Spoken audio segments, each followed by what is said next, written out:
The holiday starts before the sun climbs above the horizon. Bitter cold and darkness. Being out in the woods this early today only means one thing. You are a hunter. You are strong and resilient to the sub-freezing temperatures, but most importantly, you love the hunt. Only the hunters make sound at 5 a.m. as they unload the truck, gear up, and take to the woods. Today, opening morning, marks the start of the 9-day gun hunting season. My family, the Pratts, will be out most, if not all, of the upcoming 9 days. This morning, I am out with my cousin Hunter and my Uncle Kevin. After arriving at their home in Monticello, Wisconsin at 4:30 a.m., we piled into the truck and drove to a wooded area a few miles down the road from their home. So the concept is you wake up really early at like 4:30, drive up to Wyoda, and sit in a deer stand with your gun and freeze until like 10 o'clock till the sun comes up and over the hill. And if you're sitting on the wrong side of the hill, you don't get sun at all, and the ground is all frosted and cold. But it's definitely a really surreal thing to like listen to the woods wake up in the morning, because like the first thing you hear is like little mice and squirrels rustle in the leaves, and then you hear the birds start to chirp, and it gets pretty loud in the morning. So here, we will sit in the woods and watch the sun start to illuminate the branches around us as we blend in with nature and wait for the deer to come to us. Relaxing, peaceful, calm. It's just, I really don't know how to explain it. It's so nice just to sit there and watch the sun come up and listen to the birds start to wake up and the squirrels moving around. And, wow. Do you feel like a connection to the land? Yes. I feel like you're part of the land, like you belong there. Sitting up in the trees and the deer stands, you wait. Up about 20 feet from the ground, where the squirrels run around the branches and the cold wind pierces through your thick blaze orange coat, you are part of the forest.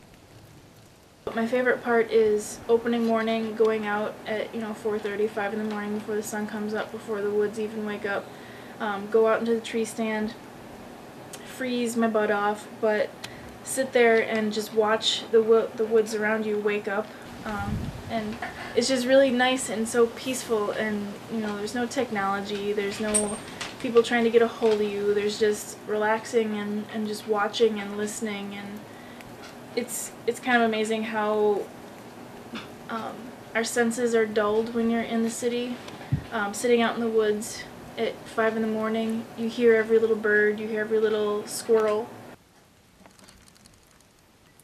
A deer appears at the base of the tree my cousin Hunter waits in.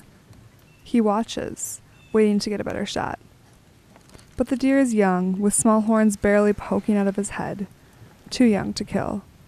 So the deer passes by, undisturbed by the human sitting in the tree above him. Cold?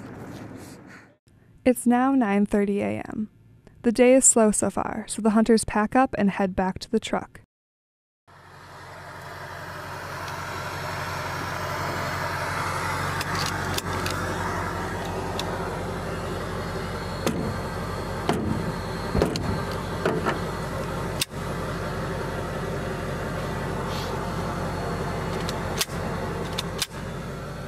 I remember like when I was really little, I'd clean my toy gun.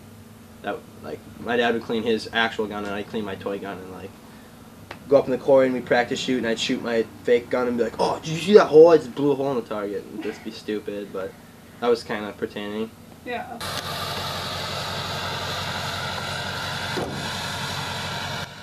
They put their guns safely away and climb into their seats to head to Wyoda, Wisconsin, and meet up with the rest of the group. Waiting in the garage outside Tim's house, the group is hanging out, eating, chatting about strategy for the rest of the day. This spot is where they gather before they all go out to hunt together. For the past 20 years, this is how opening day plays out for the Pratt family. Mornings sitting in deer stands, the remainder of the day spent group hunting with the rest of the family. This all started when my Uncle Mark, passionate and loving, encouraged the family to relive the tradition that started when they were kids, hunting this same land. Mark was instrumental in getting everybody back together again for this group hunting, which.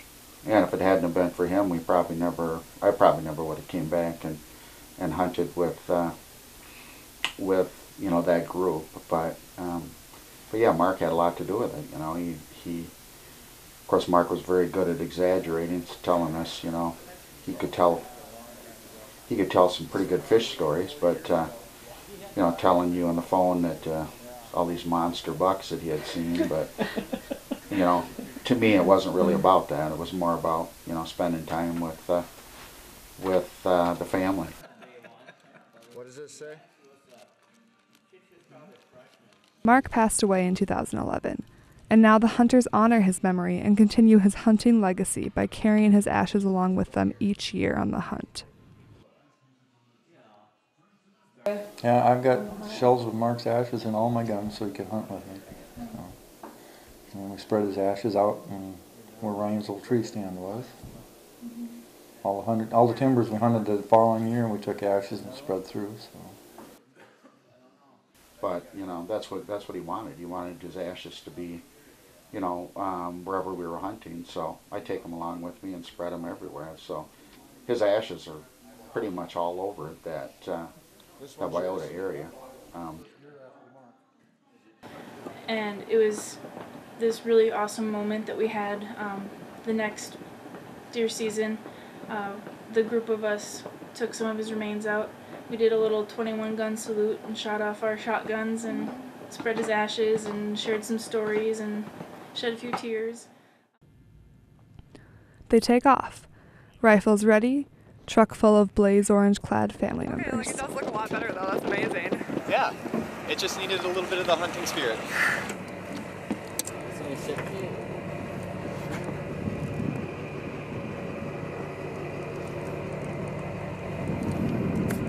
Oh, they got chips.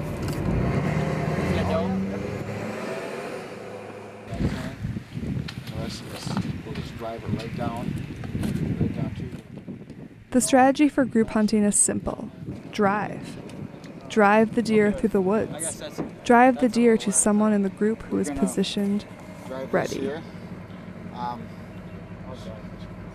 going to drive this one? Well, somebody has to, Tim, you go with and bring the truck back. 4 to 5 hunters drive the deer through the woods, while the others wait at its edges, hoping for a deer to run out through the clearing. In all honesty, like, the actual killing of the deer is kind of, not grotesque necessarily, but it's kind of like I don't need to kill the animal by any means. It's more of just like a, yeah, like a tradition. Like, if I don't know if I necessarily go out and just kill deer by myself, but with the family, it's definitely a lot more fun, and it means something. It kind of brings something to the killing of the deer. They push the deer through as many timbers as they can until the sun sets. It's kind of like an out-of-body experience. Like, it's, I don't know, a surreal feeling.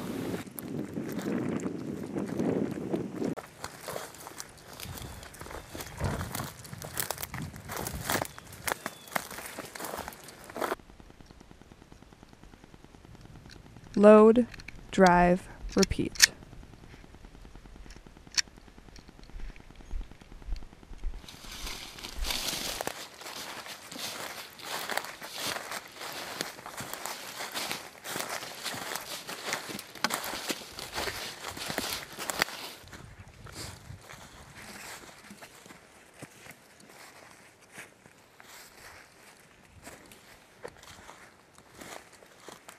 Remember last year when they came up out of here?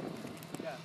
I want you down over the hill here along this ditch. Well, you know, I guess it brings back memories of when we were kids, you know, when we were young, when we shot deer like that, and it reaffirms that, you know, you can die tomorrow and know that he's probably going to carry this on.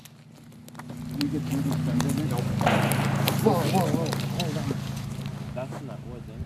Yeah.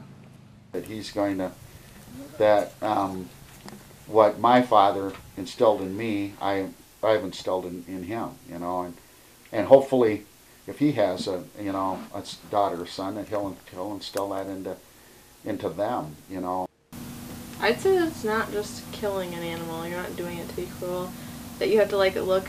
I mean, there is people that do it to be cruel, or I guess not cruel, but just for the sport to kill something. But there's also like you have to look back into people's history and look back at how far they've done this and who, like, everything that goes into it.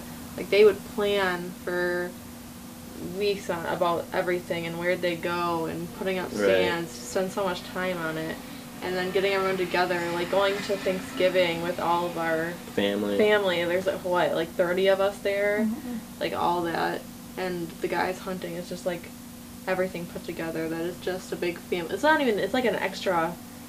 Besides Thanksgiving, it's like an extra holiday like event. Like people look forward to the hunting season. Like it's a huge thing. Yeah, I think that would definitely be probably the main thing, is that it's not the sport isn't more or less for, you know, the shooting of the animal. It's for the gathering and the experience all together. For one thing, it's been a tradition since Kevin and I were kids to group hunt, to make drives. It's a more exciting way to hunt than just sitting still. And you know, you're sharing things that happen throughout the day with the people you're hunting with. Right. It's fun. Well, it's you know, that land has been land that we've hunted since we were little kids, and I mean it's something that's hard, I think, to let go of.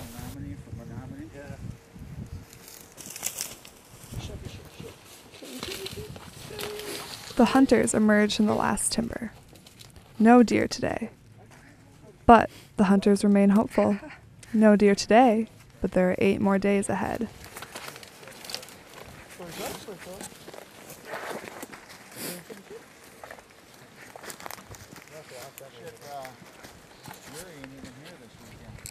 And the hunters don't just celebrate this season for the gift of a deer each day.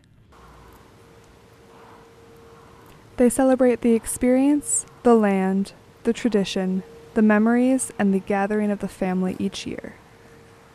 After all, it is the hunting holiday.